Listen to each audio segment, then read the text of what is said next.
मंगलम गृद्धि मंगलम पुंडरीकाक्ष मंगलायस्तनो हरे। ओम नमो तुरंताय सहस्रमूर्ताय सहस्रपादाक्षरवराहवे शाश्वते सहस्र नामने पुरखाय शाश्वते सहस्र कोटि उदाहरणे नमः।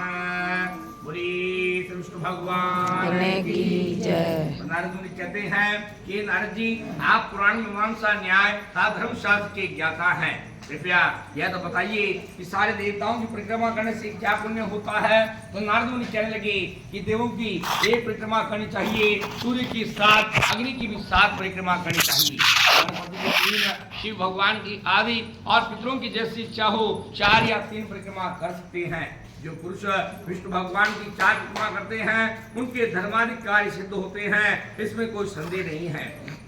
ब्रह्मा जी के द्वारा कहा गया पुरातन इतिहास सुनो, यह कहने तथा सुनने के पाप को दूर करता है। गुरु बृहस्पति और इंद्र का संवाद वैवस्व मनवंत्र के अंदर हुआ था, उसे सुनिए।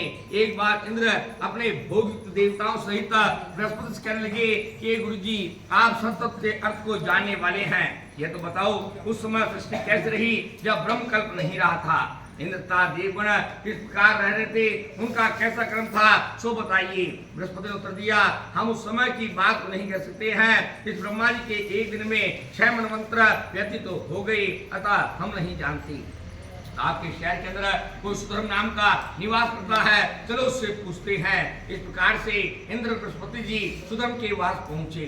सुधर्म ने इंद्र देवता सहित गुरु की पूजा करी। सुधर्म के द्वारा पूजित इंद्र सुधर्म की लक्ष्मी को देखकर आश्चर्य करने लगा और कहने लगा कि धर्म के जानने वाले सुधर्म हमसे अधिक लक्ष्मी तेज का यश तुमको प्राप्त है। बताइए तुमने ऐसा कौन सा दान तप यज्ञ किए, इस प्रकार तुम्हें यह श्री प्राप्त हुई है। ब्रह्म कल्प के आय की बात तुम किस प्रकार जानते हो सो वर्णन करो। इंद्र द्वारा कहे हुए सुधर्मा प्रसन्न होकर विधि पूर्वक पहले का वृत्तांत कहा। ब्रह्मा जी का एक दिन व्यतीत होता है, तब सतयुग, त्रेता, द्वापर और कलयुग चालुग का 1000 बार चक्कर लगा देते हैं। उस एक दिन के अंदर 14 मनु, इंद्र और देवता आदि होते हैं। सारी सृष्टि इस प्रकार से होती है। हे इंद्र, मैं पूर्व काल में बहुत पाप करने वाला था, भूमि पर खराब मांस का भक्षण करने वाला एक गिद्ध था। एक समय विष्णु भगवान के मंदिर की दीवार पर बैठा हुआ था, इतने में ही एक शिकारी ने तीर मारा और मैं मंदिर के अंदर जा गिर पड़ा। इस बीच एक कुत्ता आया और मुझे अपने मुख में दबाकर दूसरे कुत्तों के भय से परिक्रमा करके भाग गया। दूसरे कुत्ते भी उसके पीछे भागे। इस प्रकार से विष्णु भगवान के मंदिर की सबकी परिक्रमा हो गई। विष्णु भगवान उस प्रकार लगाई गई परिक्रमा से प्रसन्न हुए तथा मुझे और कुत्ते को श्रेष्ठ गति प्रदान करी। जब एक गिद्ध को परिक्रमा करने का उतना फल मिला तो विधि पूर्वक विष्णु भगवान की पूजा की जाए तो उसमें कुछ कहना ही क्या है। सुधर्मा इस प्रकार कहे जाने पर इंद्र के हार में प्रसन्न हुए, तब विष्णु भगवान की पूजा में प्राप्त हुए। नारद जी कहते हैं हे राजन, परिक्रमा के बराबर आज तक कोई पुण्य नहीं हुआ है, न आगे होगा। कार्तिक मास में शुक्ल पक्ष के 9वीं तिथि को परिक्रमा आरंभ करनी चाहिए, जिससे सारे पापों से मुक्ति प्राप्त होती है। कार्तिक मास में शुक्ल पक्ष की 9वीं चतुर्थ के आरंभ का दिन है। उसी तिथि में हे राजन, हवन करने से, स्नान करने से, दान करने से बहुत अधिक फल मिलता है। कार्तिक मास शुक्ल पक्ष में 9वीं तिथि को मथुरा में जाकर के भगवान के मंदिर परिक्रमा करने से सारे महापाप दूर भाग जाते हैं, पापों से छुटकारा मिल जाता है। मथुरा के अंदर परिक्रमा करने में जितने पग चलते हैं उतने संख्या में उसके कुल स्वर्ग को प्राप्त होते हैं। और यदि मथुरा बहुत दूर हो तो जिस दूसरी जगह परिक्रमा करनी चाहिए, और यदि वह स्थान में न हो तो ब्राह्मण गौ विष्णु भगवान के स्थान की परिक्रमा करनी चाहिए। शालग्राम जी की परिक्रमा करने से जो पुण्य मिलता है वह सारे वन, पर्वत और सागर युक्त पृथ्वी की परिक्रमा करने से बल प्राप्त होता है। शालग्राम की परिक्रमा करने से समझिए उसने सारे समय वाराणसी की परिक्रमा करी।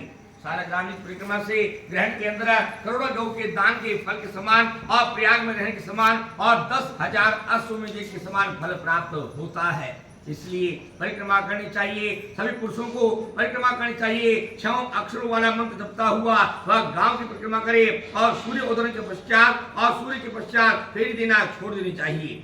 सारे ग्राम की परिक्रमा करनी चाहिए, ब्राह्मण की पूजा करनी चाहिए, खीर आदि भोजन खिलाकर परिक्रमा लगानी चाहिए, दक्षिणा आदि दान देनी चाहिए। इस परिक्रमा के पार करने वाले और सुनने वाले जो होते हैं उन्हें श्रेष्ठ गति प्राप्त होती है। बोली श्री विष्णु भगवान की जय। अब यार जगत पिता ब्रह्मा जी ने कहा, हे नारद, अब मैं पाप को नष्ट करने वाली तथा पुण्य भक्ति को प्रदान करने वाली प्रबोधिनी एकादशी कथा वर्णन करता हूँ। भागीरथी गंगा को तभी तक फल देने वाले हैं जब तक कार्तिक मास के शुक्ल पक्ष की देवोत्थानी एकादशी नहीं होती।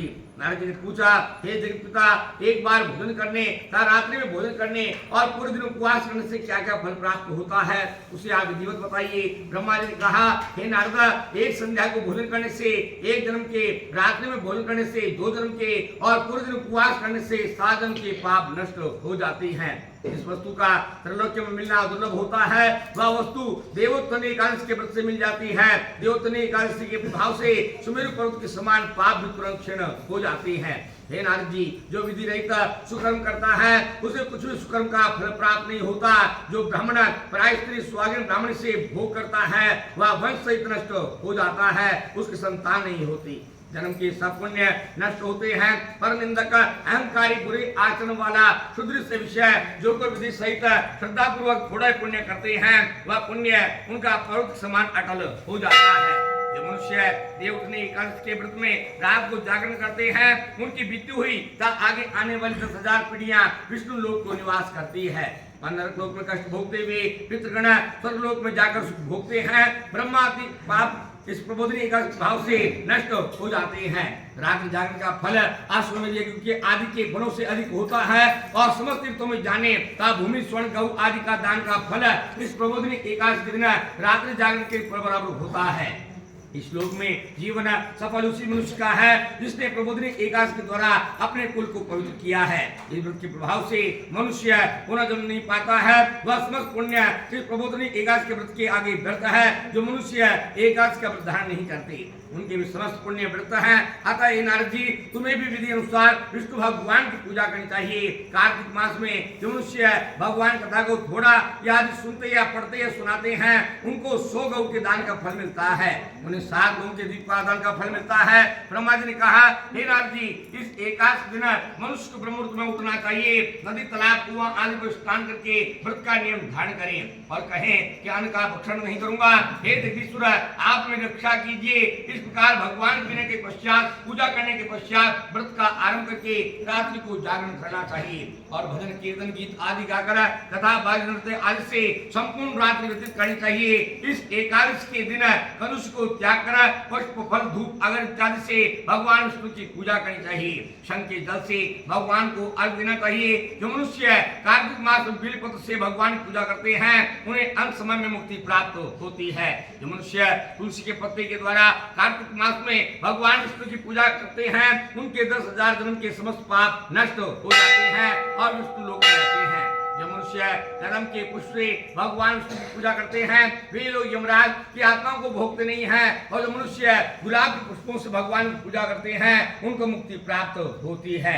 शमी के पद से भगवान शिव की पूजा करने वाले मनुष्य सरलता से यमराज के भयानक मार्ग को पार कर जाते हैं और आगमन से दूर हो जाते हैं। इस प्रकार पुष्पों से रात्रि में विष्णु भगवान की पूजा करके प्रातःकाल नदी में स्नान करना चाहिए। अब स्नान करने के पश्चात भगवान की प्रार्थना करते हुए अपने घर को आना चाहिए और विष्णु भगवान की पूजा करनी चाहिए। तत्पश्चात ब्राह्मणों को भोज कराकर दक्षिणा आदि देकर क्षमा प्रार्थना करे। फिर भोजन वस्त्र गौ का रात्रि में दक्षिणा देकर गुरु की पूजा करनी चाहिए। आंवले से स्नान करने के नियम में दही शहद का दान करना चाहिए। जिससे मनुष्य के फल छोड़े हों उन्हें फल का दान अवश्य करना चाहिए। जो मनुष्य इस व्रत में भूमि पर शयन करते हैं उनको व्रत की समाप्ति पर शैया सहित सभी वस्तुओं का दान करना चाहिए। उनको ताम्र या स्वर्ण के दीपक में घी डालकर बत्ती का दान करना चाहिए। जिस मनुष्य ने चतुर्मास में जिस वस्तु का त्याग किया उन्हीं का सेवन करना चाहिए। जो मनुष्य देवोत्थानी एकादशी दिन विधि पूर्वक श्रद्धा और भक्ति के साथ व्रत करते हैं उन्हें अन्न सुख प्राप्त होता है